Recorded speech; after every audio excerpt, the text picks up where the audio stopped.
breakthrough cases. I mean, I maybe just need to dispense with that because it's not really been rare. I think there's been a lot of people who've been vaccinated who've tested positive. Most of it is modest and mild, which is good. And at the end of the day, the purpose of a vaccine, whether on the front end or even a monoclonal on the back end, is really to prevent serious illness. I mean, if you have a mild fever for a day or two, then you get over it. Those are things that people live with, and so you do have people testing positive. Most of it's mild. Most of the people that progress to hospital admission are people that had not been vaccinated prior. It's also the case, talking with the health systems, of the people that get admitted for COVID. Over 90% of them didn't get the monoclonal antibody either, and so I think part of it was just a lack of knowledge about this being available. For whatever reason, some people thought that this was something that was exclusive. Some people thought it was like super expensive, which is not true. At least the Regeneron, and so there's just different reasons, and so there wasn't as much knowledge. Now I think more people know about it. Obviously, more people have been able to do it. More positive results. People tell their friends and family that what happened, and so you do it. So it's here to be able to go. It is not a charge to the patient. You hear people put out stuff saying that this is thousands of dollars. Now there's two other monoclonals. There's the Eli Lilly. Now that has not been proven to be as effective against Delta. Then you have one from GlaxoSmithKline, which is newer, and we think it holds up against Delta, but that's not one that the federal government has bought the stock of, and so that's there. You don't see a lot of that in the U.S., but to the extent you would, that would be something that would be like any other medical treatment in terms of cost. The Regeneron that we're offering here, the federal government bought all of this last year, and so whatever's being drawn down was paid for long ago, and so the Florida is not being charged to draw it down, and then when the patients come in, they're not being charged for it when it's applied to them. And so don't let rumors or kind of false narratives about this being something that would be very costly to you dissuade you from coming in. You're going to be able to be treated with the Regeneron, and that's true. The GlaxoSmithKline, I think it's performed pretty well. I think people have had pretty positive views about it. It's a little bit different than the Regeneron, but that one is one that the federal government has not bought the stock for, and so it would be treated just like any other medication. And Dr. Shepke may weigh in about it, but we have not seen a lot of these systems offering it. Most of them are offering the Regeneron, and that's just been the one that's being used. So just understand it's available. It's accessible, and there's not going to be any financial considerations that are going to keep you from being able to access this. So we're happy to be able to bring this here in Sumter County. So we have, if you look at the central U.S. with it, I think people are happy to know that there's an option early, because we hear so much about a whole bunch of different things. We had not been hearing very much about this for many, many months, even though it was something that, we, from the very beginning, I mean, I was happy it was available and spoke with the hospitals, and they've been doing it the whole time, but it really had not gotten in, I think, to the public the way it should. Now I think more people understand, more people are using it, and we've had some really inspirational stories of people who were really high risk, who were able to come in and get the treatment, who are back on their feet and feel a lot better. And that's what it's all about, just help keep people out of the hospital, saving lives, and making sure that they have, and again, no one's forcing anyone to take this. It's your choice. You got to do what's best for your health, but just know there is an early treatment option that has a proven record of effectiveness. So thanks for the folks at the Villages. I saw Gary Lester here for making this facility available. And I think it's going to be very effective, and the word spreads very quickly here, so people know that if you do test positive, this particularly if you're in those high-risk groups, this is something that you can come in, you can get. It's very efficient the way they do it, and I think you'll end up seeing some good results here like we have throughout the rest of the state. Okay, I'm going to have Ken Shepke, as the Chief Medical Officer for the Florida Division of Emergency Management, come up and say a few things about what we're doing here. Thank you, Governor. I'd like to thank some of my colleagues who recently took some of their precious off-duty time to come out and promote the vaccines, because I think COVID is going to be with us for the foreseeable future. We really need multiple tools to combat this pandemic. I appreciate the governor's leadership on adding the second major tool to the first one, which is the vaccines, which is really for prevention. And I know there are a number of folks who were kind of on the fence about whether or not they would get the vaccine because it didn't have full approval yet. It was a little bit new. And I think some of them can be a little reassured now that at least one of the vaccines now has full FDA approval. We've had studies now that show it's safe in pregnancy. It's been around for a year and a half now for some of the folks that were in the original studies, so we see really good long-term outcome safety data on that. And literally millions of people in Florida and hundreds of millions of people around the world have received these vaccines. And so we've got a lot of good data on it. We have a little more track record. So if you're on the fence, I, like my colleague, would encourage you, go ahead and get that vaccine as the best long-term preventive measure. However, that doesn't really help you if you get sick now, because those vaccines can take up to 6 weeks to develop that protection. So what we were missing is the treatment arm, and thanks to the governor's initiative, now that treatment arm is really in place in Florida. We've got pretty widespread accessibility to these monoclonal antibodies. And yeah, there's about 3 of them currently that we can use that directly attack the virus. Unfortunately, one of them, the variants have developed resistance to. The other one from Glaxo, the sotrovimab, that one looks very promising. It's newer, it's smaller studies, but it's not approved for either subcutaneous or for people who've been exposed and don't yet have the disease, something we call post-exposure prophylaxis. It's not approved for either one of those, and as the governor mentioned, that's actually would not be free to the patient, whereas the Regeneron really ticks all the boxes for us. You can give it subcutaneously as well as intravenously. It works against all the variants, including Delta. It's highly effective at preventing severe illness, hospitalization, and death, and it works for post-exposure prophylaxis. So it's really and not to mention, it's been proven in multiple large studies, up to over 15,000 people, that it's very highly effective. So it's great that we have this. We're hearing great stories from around the state, success stories. One person that I think has been in the news quite a lot, when we first opened our site in Jacksonville, we had a woman who was so sick that she was laying on the floor, and I think that picture has kind of gone viral. I had the honor and privilege to actually speak to her, and she really credits this medication with saving her life. She told me that the folks at Jacksonville Center were wonderful. They treated her gently. They got her the treatment, and she is convinced. I mean, the story is a great story. She got sicker and sicker with COVID. She was unable to get vaccinated because of medical reasons.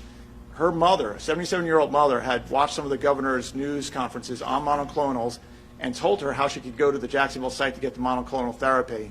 And she thinks that without this therapy, she would have been one of those folks into the hospital, in the ICU, on a ventilator, and perhaps died. And she credits this medication with saving her life. And Governor, I thank you for your leadership on this topic. I think it's great for Floridians. We did have some of the legislators here, so I want to, Senator Baxley had been here. We have Representatives Hage, DeSigli, McClure, and Danny. Is Danny Perez here? Okay. Welcome, and thank you guys for being here. And so, I think what we're seeing is if you get this early, you got a high probability of success, very effective. On the front end, the people that were vaccinated, less likely to have severe illness and less likely to be hospitalized as well. So if you look at the various tools that are out there, the extent people just take advantage of those, really takes this and makes this something that is, effectively a flu level type risk. And so, but you gotta avail yourself of what's out there. And again, this is not required for anybody in terms of the early treatment. It's there. You got to make your own decisions. But it is something that we are seeing positive results for. And obviously, you learn a lot as things go on this stuff. You got to be able to respond to the data.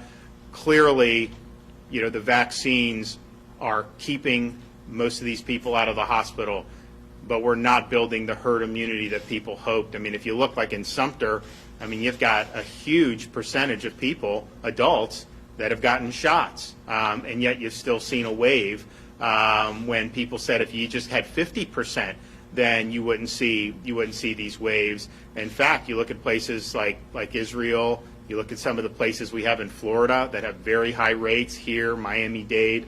You look at some of the places on the West Coast, Hawaii, some of these places. So we just have to understand that that's happening and understand that, okay, so there are going to be infections. It's an airborne respiratory virus. What then if you end up in that situation? And this is something from an early treatment perspective that's got a proven track record. And I think for most of this, a lot of people thought if you get it, you just kind of wait at home and hope you don't get really, really sick. And that's not necessarily the extent of your options. And so we're glad that this is here, and we're glad that we're able to expand it to more and more Floridians. Any questions? Governor, I have a question for you. Roughly half the school children in Florida right now are going to a school that has a mask mandate in place. Have you considered going back on your executive order and maybe returning that power to the local school districts? How about keeping the power with the parents? Those school districts are violating state law, and they're overriding what the parents' judgment is on this. There are parents who have kids who have already recovered from COVID over the summer, who have immunity. That's been absolutely demonstrated. And these school districts are saying, no, you have to wear a mask even if your parent doesn't want that. We have 5-year-olds and 6-year-olds that are being forced to do that against their parents' wishes. And so we have a parents' bill of rights in this state. We think the parents are best situated, to make that decision. And if these entities are going to violate state law and take away parents' rights, obviously there are, it's the way it works. There's consequences for that. There'll continue to be more, and I think we'll see that. But just understand what they are doing. I mean, they are thumbing their nose at the rights of parents. Some of these districts had let parents had honored the ability of the parent, and then they're taking it back after being able to do it. So parents clearly are in the best position to be able to do this. That's what state law says, and I think that that's the way to go. But nobody is above the law, and you can't go above the law and take away people's rights. And that's what they're doing. They're taking away parents' rights, and there will be consequences. Yes, ma'am. Governor, we've had a lot of cases this school year, the highest jump ever recorded in the pandemic in Orange County on Monday. We've had to close down a school in Osceola County. So it seems like these optional mask mandates aren't working as well. How do you know they weren't wearing masks? Well, I understand that right now we're seeing the most cases ever, and we have 30% of students. Right, but opting out but in what some schools. percentages of those kids were wearing masks? I mean, the idea that the mask, we have a whole year under our belt in Florida. The majority of the districts forced masks. The minority did not.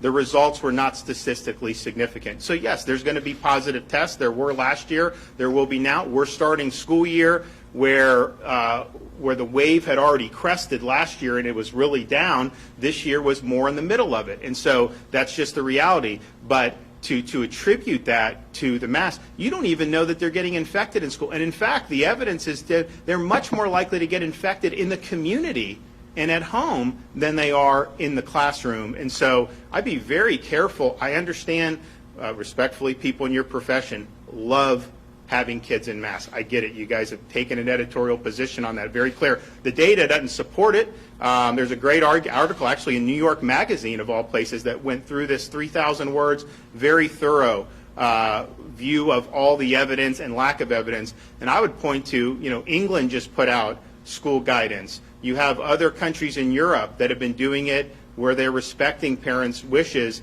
and the results have not been any different. So attributing it to that or not, I think is a mistake. And I think what we've seen is, obviously, most school districts are following Florida law. You don't see any major differences between the districts that are following the law and the districts that are breaking the law, with respect to this.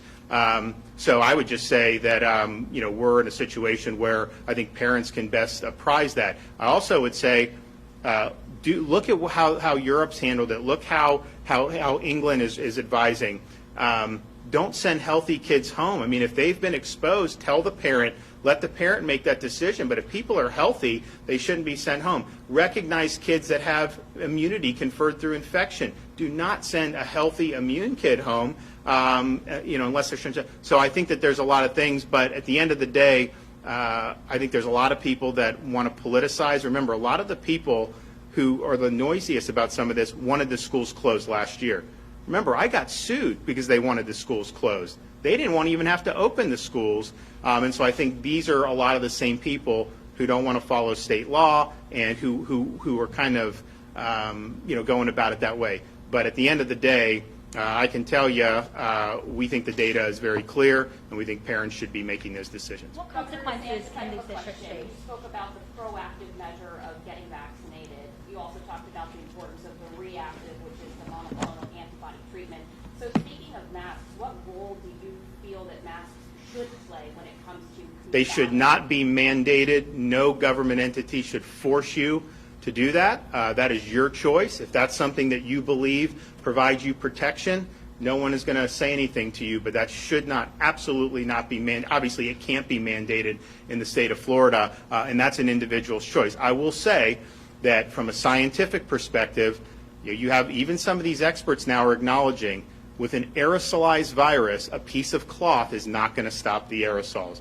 When they started doing the masks last year, the thought was it's respiratory droplets, and so the respiratory droplets, maybe you could intercept some. But when you're talking about aerosol transmission, something that's very highly contagious, just understand what an N95, a medical mask, that will intercept some of the aerosols. But just a piece of cloth is not going to do that. Osterholm, one of Biden's advisors, has acknowledged that. You got other people that are acknowledging that. But look, I leave that to people to make their own judgments. If they feel comfortable with that, do it. But absolutely not should that be mandated in any way. And you've seen places that have done the mandates, and they've had huge increases, even above what Florida has. Louisiana per capita was significantly higher than Florida this summer. So yeah, I think that that's a choice, and that's what.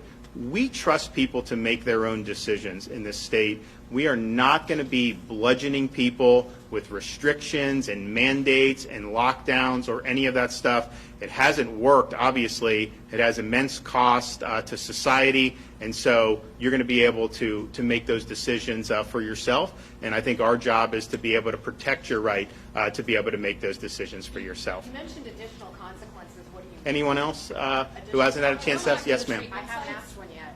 There are some people in Orange County that are trying to get appointments today, tomorrow. There aren't any available till the weekend. Is there any consideration of opening even more sites? I know you mentioned 21. We should. I should figure that out because if you look at, they're not doing 320 a day in Orange County. They haven't yet. I think they did 180. I know they're seeing some walk-ups. Do you want to weigh in? Where are we on that? Because I know that they're not booking 320 appointments, so there is some ability to do walk-ups. And you're absolutely right. We're adjusting the appointment scheduling. They had set aside a certain number to allow for that walk-up, but when the walk-up demand doesn't meet, they need to open up more appointments. And I think they're constantly working on adjusting that as we see the local demand and for the Regeneron. Can you touch on the turnout while we have you? Can you touch on how many people we're seeing come out? Oh yeah, and we've treated, I think it's over 10,000 people across the state of Florida now. And what we see is each site as we open it up, it starts off a little slow, and then as the local populace and the local physicians understand that they've got that resource, it really starts ramping up. But as the governor says, I think we're meeting the local demand at each of the sites.